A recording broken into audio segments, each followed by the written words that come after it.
In 2014, I met two girls who needed someone. In 2015, I became their father. For 10 years, I showed up every day. Then everything fell apart. These are the 11 games that kept me grounded through the best and worst decade of my life.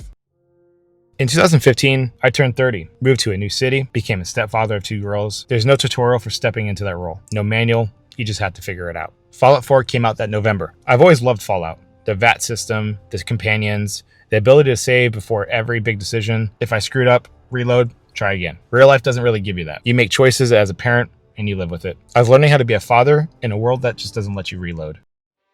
By 2016, things were settling into a new routine, but it wasn't automatic yet. I had to work, parenting, balance everything. Chaotic, messy, and it was hard. Uncharted 4 came out that year, and Nathan Drake's story resonated with me. He built a normal life with Elena, but when his brother showed up with one last adventure, he couldn't say no. Part of him still belonged to that old life. I understood that tension. You can still love something completely and still feel the weight of what you left behind. That doesn't make you a bad father or a bad person. It just makes you human.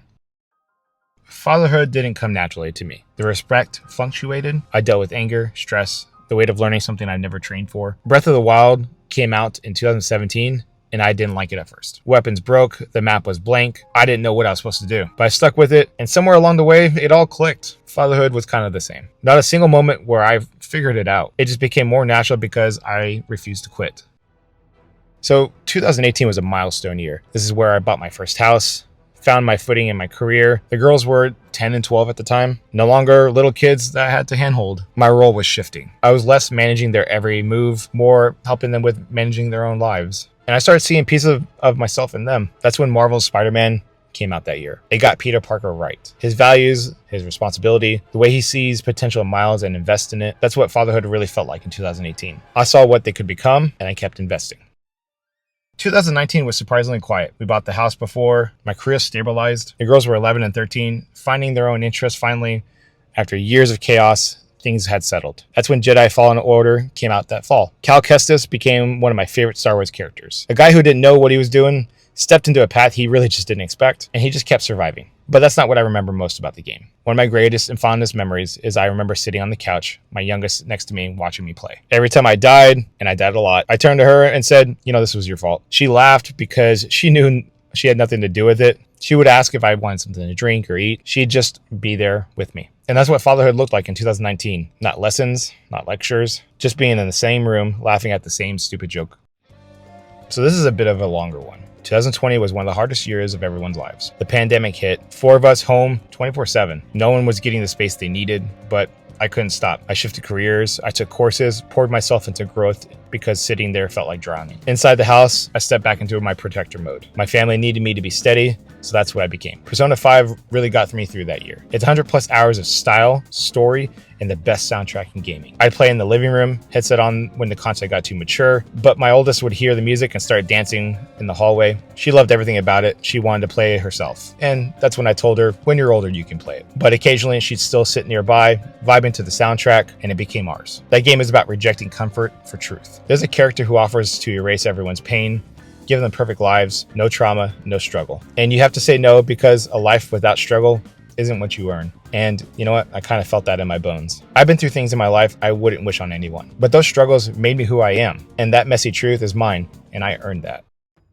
So by the time we got to 2021, that was the new normal. Girls kind of got back into school. I was working from home permanently by that point. And for the first time, I became a multiplayer gamer for the most part. I had some friends where we started playing Monster Hunter Rise, and it just clicked. All of us were just in different rooms, maybe in the same house. I had friends over Discord. All of us were just coordinating hunts. This is when I really started playing some of those multiplayer games like Fortnite and other things like that, where I just sat there and played with my family and friends. After 2020 forced us to stay in the same space for 24/7, this is how we stayed connected without being on top of each other all the time. We were in different rooms, same hunt, but just a new normal.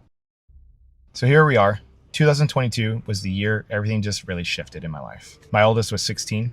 My youngest was 14. We were partially navigating that new middle school to high school chaos that comes with that. But behind the scenes, I started questioning what my life looked like, what I actually wanted. God of War Ragnarok hit harder than I expected. Kratos spent his entire life drowning in rage and trauma. Now he's trying to make sure his son doesn't inherit that, while still preparing him to, well, survive. I was teaching my daughters resilience, but I didn't want them to carry what I carried. I wanted them to be better than what I had to be. And to do that, I had to become a better version of myself. The questions I started asking would lead to answers I really just wasn't ready for.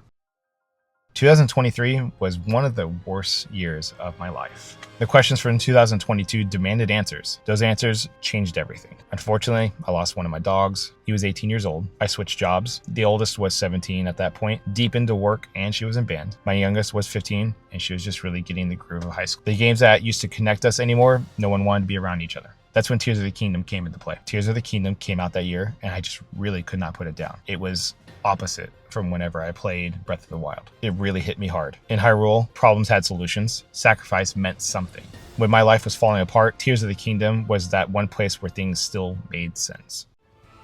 2024 was the year I walked away because I cared too much to let them watch me become someone full of anger and resentment anymore. I was drowning in it, and I decided that the best thing I could do for them and for myself was to step out and just rebuild. I moved out in January, no support systems, no routines, just me starting over. The girls stayed in my life, I'm still their dad, and that never really changed. Astro came out that year. It was a huge surprise to me. I didn't expect to like it, I didn't even expect to play it, but it got rave reviews. And I decided, you know what, let's try it. And you know what happened? I platinumed it. I collected everything. I hadn't done that in years. But what hit me the most was how much fun it was. Not because it connected to my life, and not because it was fun, it had just the right amount of nostalgia. And after everything in 2023, the separation, figuring out how to exist again, Astrobot reminded me what joy really felt like inside. Pure, simple play.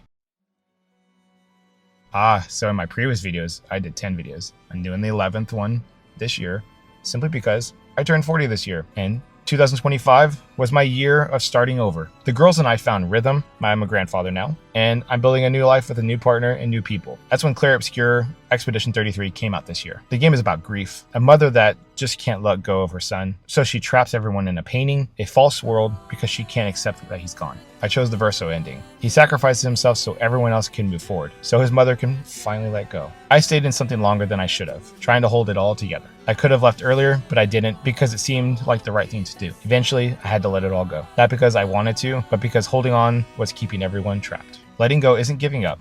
It's giving everyone, including yourself, permission to move forward.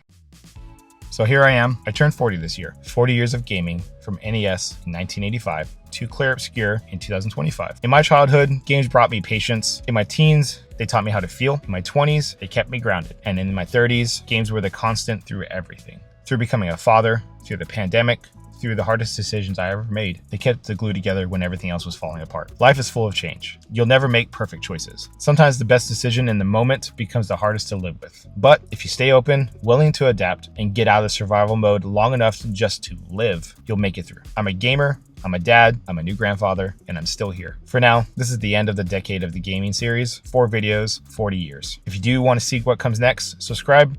I'm just not done yet.